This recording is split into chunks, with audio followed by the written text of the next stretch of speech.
I hope this is working. And, this is our live stream setup. We're here at a hotel in Phoenix, Arizona. It's piping hot outside.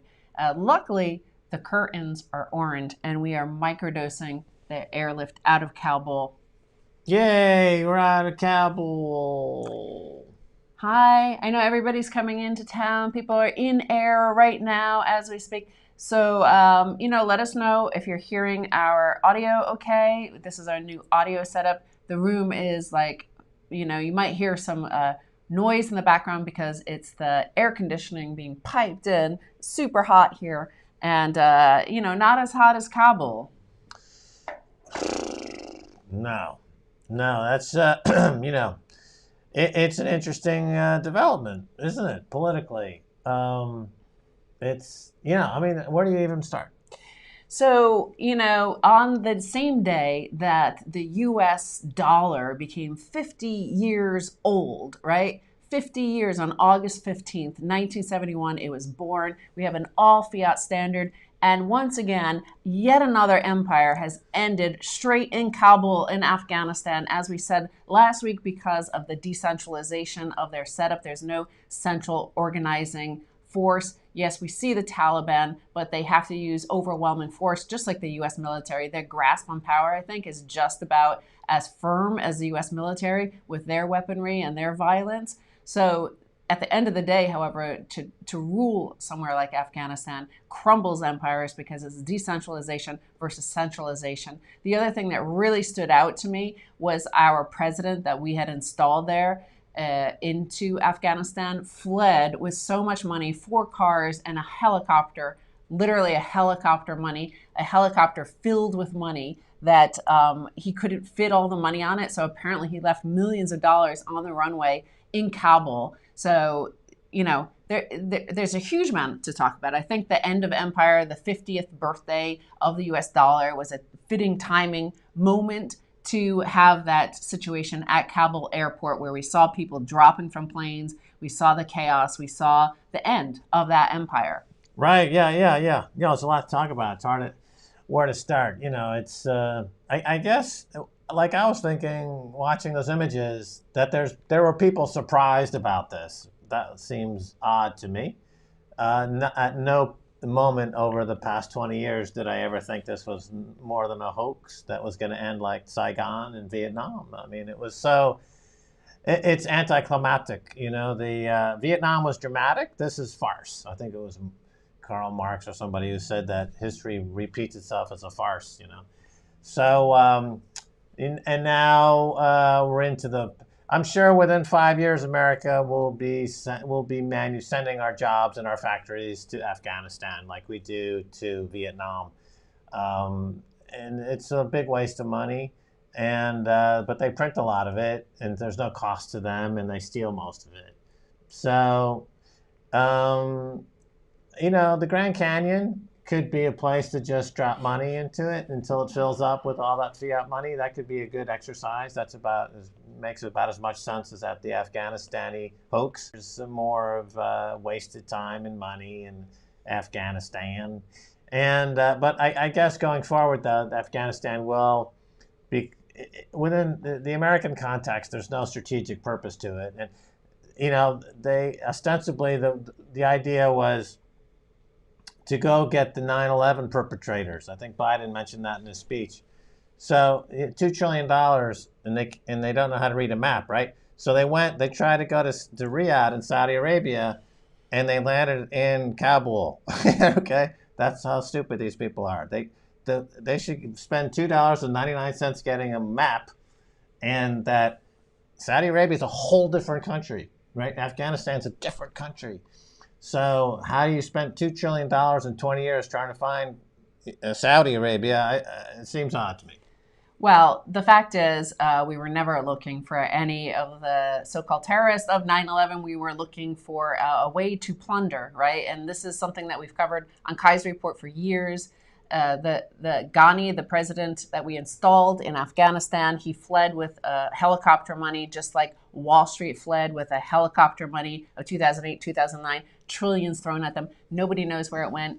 Every single time, like this empire of the United States in the last 20 years, there's non-stop emergency. And every single time there's another emergency, what do? We have to throw trillions of dollars at it, hundreds of billions. Every single emergency, the pandemic, the financial crisis, the 9/11, Iraq, anything, we just throw hundreds of billions. Some of it sticks, like 5%, sometimes as little as that. The rest of it just goes straight back to Virginia and all the burbs around Washington, D.C., the people, the swamp, they're pulling in every single bit of it. And that's why since the birth of the U.S. dollar in 1971 to the death of the U.S. dollar on August 15th, 2021, what you see is that, back in 1971, $1 of debt used to create something like $3, $4, $5 of GDP growth. Now it's the exact opposite. It flipped somewhere in the beginning of the end. So back in 2001, it used to be like, it was then getting 1-to-1. And now it's the opposite. It's like it takes, because there's so much bezel, because there's so much corruption, what you see is it takes like $5, $7, $8, $10, $12 of debt in order to create $1 of GDP growth. Right. So it's the biggest non-story of the week, I would say. Right. There's nothing less interesting than this Kabul story.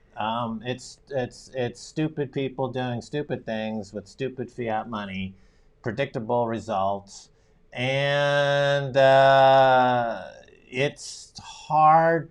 I find it really hard to get into this story because it's so. I love it. It's such a non-story at this point. To me, it just seems so like, okay, there's the Taliban riding in bumper cars at the theme park. I mean, eating ice cream, just like cute, cuddly Uncle Joe. Okay, so they got a couple of good memes out of it. They're good meme artists. The Taliban meme of the week. Yay, Taliban. Yeah, but for me, I feel like super stoked because I feel like, okay, this is the final, like every empire, so many empires, back to Alexander the Great, everybody goes there to die. They destroy their centralized, hubristic, narcissistic, we're the biggest bullies in town. And it confirms what history always shows and what Bitcoin proves is that you can't, that always fails in the end. It seems to, sometimes it might go on for 100 years or so, a powerful empire, one that's brutal and crushing and defeats lots of enemies. But at the end of the day, decentralization always wins. But also, I realized, we were just talking to Bitcoin Magazine, and what I realized in the interview is that one thing we've been covering on Kaiser Report is that this notion of, we have the fourth turning, this new generation coming on.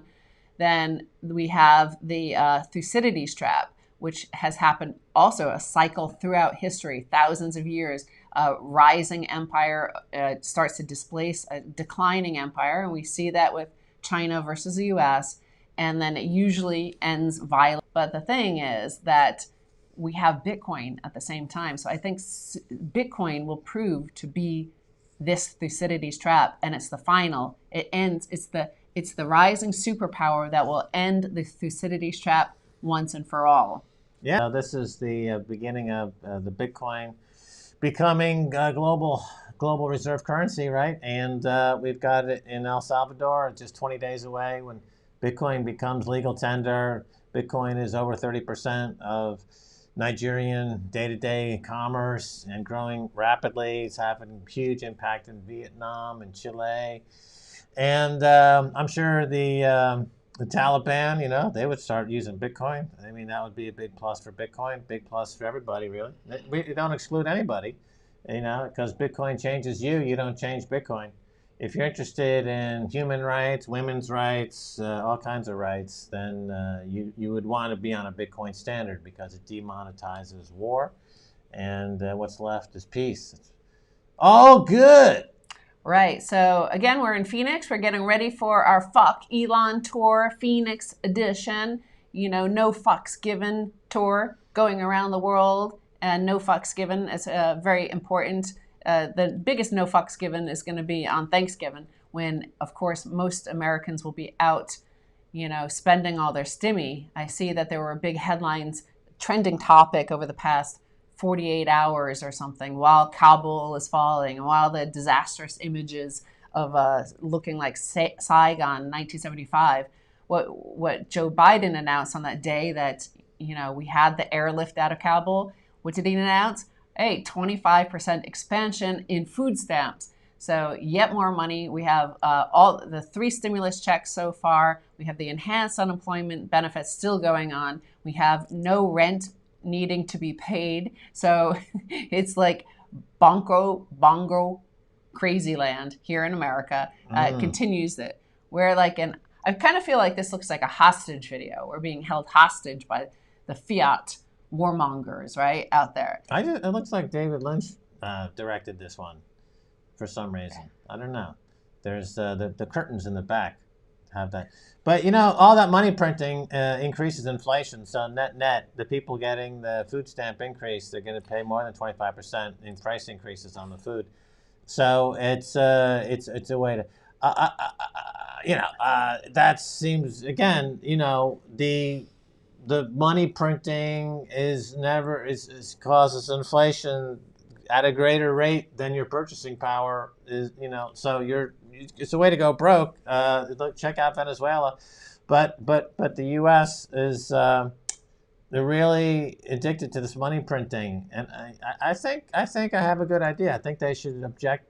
The object should be to fill the Grand Canyon with $100 bills. I think that would be a good way to stimulate the American economy. Well, the thing is, we just talked about the end of the U.S. empire, beginning in 1971 when we went off the gold standard, and we could then force everybody to take our fictional currency, our fiat, right? And by decree, we demand that everybody, bend the knee, that we control SWIFT, we control the financial rail, we will sanction you, we will destroy you, we will occupy your country, we can do no wrong, and then ends in August 15th, 2021.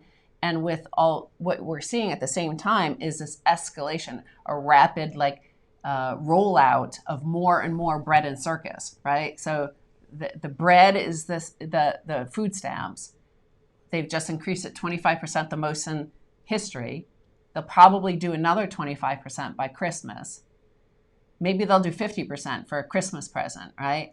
Then they're going to do more stimulus. They're going to do more enhanced unemployment benefits. Nobody will ever have to pay rent again. So we've literally become like the Soviet Union in terms of the free stuff, right? Yeah, I think the U.S. government will make available to everybody an app where you can print your own money at home. Yeah. Right? If you have a printer, just hook up to the U.S. Gov app and hit the print button, and it'll just pour out $100 bills, right? And they'll base it on your social credit score. On your social credit score. How much you support Joe Biden. Like if you like when one of those photos of Joe Biden licking his ice cream cone, if you're like, love, and then they'll be like, well, okay, Stacy showed so much enthusiasm for Joe Biden's ice cream licking.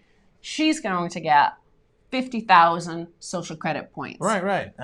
This is the casino gulag I mentioned. You click for protein pills. Click on ads, click likes to get protein pills to survive another 2 hours so you can click on more ads. And so as all the lockdowns increase and everything like that, people are going to be in this casino gulag. And so this model is getting real. I think that 25% food stamp increase is kind of telling us where things are going. Where things are going. Smash the like button. I'm looking at this and it looks pretty cool. I think we look good on this orange background. We brought this kit with us on the flight. I did not bring any lighting. So this is like ambiance from the room and the blaring sun behind us. So we have to cover that. I think it kind of looks moody. It's a perfect sort of end of empire sort of episode of microdosing, the airlift out of Kabul, the Kabul Airlift. Everybody's in town. Paco's here. Tish is here. Jen, the bartender, she's not here. Jen, the Bitcoin bartender, is not here, but she did send her recipe ahead. That's like her messenger. That's the message for the group, the Phoenix Rising, the Phoenix Sunrise. Cocktail. Yeah. Luigi is on his way. He's en route. He's in air. And who else is in? Oh yeah, the mad vet, the Marine vet. He's on his way. Yeah. They're all coming. They're all Gerald Celente. Gerald Celente, El Brandon, he's coming. Yeah, that's right. The artist El Brandon, he's going to be there. So, yeah, it's going to be nice. It's going to be nice. We're meeting tonight at the Classic Crust Pizza. Apparently, Right. it's the first location in Phoenix to do, to host Bitcoin meetups way back. So some people are starting to meet up there at 5. We'll be probably a bit later. We're filming some stuff. So we'll definitely see you there. So yeah, the expansion of the food stamps. There's a change.org a campaign, a petition going around that over 3 million Americans had signed as of yesterday. And what it's asking for, what it's demanding, is that the U.S. government start giving a regular stimulus check every month, $2,000 to every American. Of course, they'll say, except for Max and Stacy, because we haven't had any of the stimulus. We haven't been able to convert any of our stimulus into Satoshis. But nevertheless, because we haven't received any, but they want to have permanent stimulus. And that's what we said would happen, right? The same thing happened with Wall Street. As soon as QE started, you're never going to stop it. That's why Max said you can't taper Ponzi. This is a Ponzi. And once the Ponzi scheme started to disintegrate, when even QE and all that credit that they're giving to banks was not enough, they had to start giving the stimulus to the people. And now the people, they're making it seem like it's the people demanding this. So we're just helping the people. We're going to give them more money, more stimulus, more stimmies. Where's my money? Joe Biden, where's my money? Mm-hmm. Yeah, I mean, it just waters down. I mean, if you have, let's say, a cocktail on the theme of cocktails. Yeah. And would you just keep adding water and watering it down over and over again? What's the point? I mean, all the stimulus checks, it just dilutes your purchasing power. It just dilutes your wealth. It makes you a slave. People are demanding to be in the casino gulag because they want the thrill of being in a gulag. So that's what they're going to get. They want it, so they're going to get it. Somebody says, hey, Max, I remind you, you mentioned that there were no side effects from suppositories, no effects from suppositories. What? I used to think the same, but I have read some doc saying it makes no sense and that no effect is from no absorption. Just FYI. Well, I believe we were talking about the French people really love to take their pharmaceuticals via a suppository. Yes. And so that's the first point. The second point is is the efficacy of suppositories on par with oral the consumption of of pharmaceuticals? And I believe they are, from what I understand. But we can certainly do some more research on the efficacy of suppositories versus oral medication. Listen, this program is not an OnlyFans. It's not some sort of program. While we're live streaming, you should not be sticking things up your anus, right? No. You are here to listen to us. Stop doing what you're doing. Stop stuffing those suppositories up there. Get off your back, sit up, and watch this, and hit the like button, dude. Okay? Yeah, it reminds me of that headline I saw in the Sun newspaper once. I stuffed 9 cream eggs up my bum. That's like the British version of suppository treatment. It's Cadbury cream eggs up the bum. That'll make you feel better. Somebody admits to being French, and they said, if I'm ever given a choice between a pill and a suppository, I will always take the suppository. Right, of course. Of course, that makes sense. Everything they take it. Even I think there's probably some sort of cafe where you can get your caffeine. Le Suppository. It's on the left bank. It's near the Musée d'Orsay. You can get all of your pharmaceuticals in a baguette as a suppository. I don't really ever follow the fiat financial markets anymore. It's just not really that interesting. But I did kind of see in my Twitter stream that, so Monday, the day after the collapse of the U.S. empire in Kabul, is, of course, markets were, again, hitting new all-time highs. So there is like that sort of bread and circuses sort of moment. Like when you look at what the emperors, the dictators of Roman Empire. Well, one of the greatest performing stock markets in the world is Venezuela. Mm-hmm. Okay, but it's in Venezuelan bolivar. So Sure. the U.S. Stock market can go up another 100%, but it's priced in U.S. dollars, whose purchasing power is crashing against Bitcoin. Right? So it's a crack up. Boom. And, Bitcoin is demonstrating that the U.S. dollar is in a hyperinflationary collapse against Bitcoin. So that's what's happening right now, at this moment, today. The fiat empire is boring. That's right. That's right. Only Bitcoin matters. So what's happening in Bitcoin? I'm going to go over and look at the price of what's happening. I don't really look at the price of Bitcoin anymore. It doesn't interest me. It's more, the penetration, the distribution of Bitcoin, the building on Bitcoin, all Lightning the stuff. Is more interesting than Bitcoin now. Yeah. 45,767 as we record this. This is proof of Bitcoin happening live. This is proof of live streaming on this. What's the block height? That would be better proof. Yeah. Well, I can look up the block height and we'll see. Okay. Because, there is on YouTube, there are a lot of scams, right? Where they replay content from people like us and they say, pretend it's live, and then they say, hey, send us some Bitcoin. If you want to send me some Bitcoin. Mm-hmm. But I know we've trained all the Orange Pill podcast people to not do that. Never send us any Bitcoin. Never, ever, never. Block height. What? Where can I? 700,000 or something? Block height.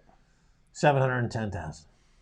708,500. Well, it's going to take a while. Let's see. Block height. I would think there's an exchange, just an easy, that's all I entered. If anybody else can find it, and post it, then I'll read it and I'll tell you. So it's thus proof. Yeah, there's only definition when I enter block height. So I guess that's kind of it. Like it seems like we're out of stories to tell you. I didn't really get a chance to do any put together a script or anything. And is there anything else you want to tell the people, Max? No, I feel like I'm kind of on vacation, really.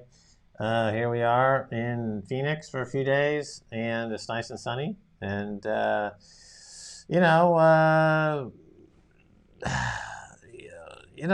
it's just I haven't seen. I mean, it seems like a lot happened this week, but so far I haven't really noticed anything important happening. Just a lot of noise, typical political noise. Nothing really important though. 696-398. Okay. That's with the block height. Almost 700. Yep, almost 700. Yeah. I quickly pushed the like button before he got mad. This is somebody in our Telegram group posting a photo of you looking mad at them. Okay. I don't have my glasses, so I can't see. You only have your orange pilled glasses. Yeah. Right. Anyway, so everybody join us. Well, hopefully people will be live streaming from, the various events. We're going to have a live stream of the actual Fuck Elon event tomorrow night. It'll be live stream on Bitcoin Magazine. So go to Twitter, go to YouTube, subscribe to there. Maybe we'll cross post as well to the Orange Pill Podcast Telegram, the YouTube channel here. Make sure to hit the like button. Also subscribe here, because you know what? We're trying to get to 100,000. It's our 1 year anniversary as well, right with the collapse of the U.S. empire, which was, I think, quite fitting. So August 16th, 2020 was our first post of Orange Pill Podcast. And it would be nice. It would have been nice if you guys had, not been lying on your back, sticking suppositories up your anus, if you had subscribed instead of playing around like that. Go and subscribe, get us over 100,000, because then that puts us in play for the silver play button. And that, I think it sounds cool. I don't know if it really means anything at the end of the day, but nevertheless, I think it means we might much less likely, perhaps, to be deplatformed or whatever. Who knows? Yeah, who knows these days. But looking forward to it. So what's the weather like going to be out today? Yeah. Hopefully I'll it'll show be you the nice. screen. I'll show you the Is it screen of hot? what Phoenix is always like. Sunny, sunny, sunny, sunny, sunny, sunny, sunny. Oh, good. It's just sunny. Luckily, we're here this week because next week it's going to be a lot hotter. I have to say, it's going to be up to 108. It's not even going to get down below 84 at night, but tomorrow night it's going to get down to 75. So it's going to be nice and calm and balmy and a really nice event. And loads of giveaways, by the way, including 4 tickets to Bitcoin 2022. That's a $400 value. So, there are lots of people, lucky bastards, coming to the event, only paid $25. They might walk away with $400 worth of Bitcoin 2022 tickets happening next April in Miami Beach. So lots of stuff to win, lots of hardware wallets from Bitbox we're going to be giving away, and coupons to Classic Crust Pizza, Bitcoin Hat Guy, BTC pins. It's going to be there with some pins. And Crypto Phoenix is going to be there sponsoring some drinks. Fold app sponsoring drinks. And who did I forget? Arizona Navajo Jewelry. Oh, yeah. Going to be there doing something. So a lot of local folks, a lot of local people there. And fuck you, Elon. Yeah, Elon. Who's the big... Oh, Mark Cuban. Yeah. Who else is being shitcoiner? Somebody that we should say? Shitcoiner. Who Liz else? Warren. Liz Warren. Everybody's, Yeah. All right. Take well, that. Thanks for joining us. And we're going to go back into our bikinis. Well, Max is going to put on his bikini. Yeah. And his G-string and go by the pool and go swim. Yeah. And we hope to see you tomorrow. Smash the like button, mofos. Yeah.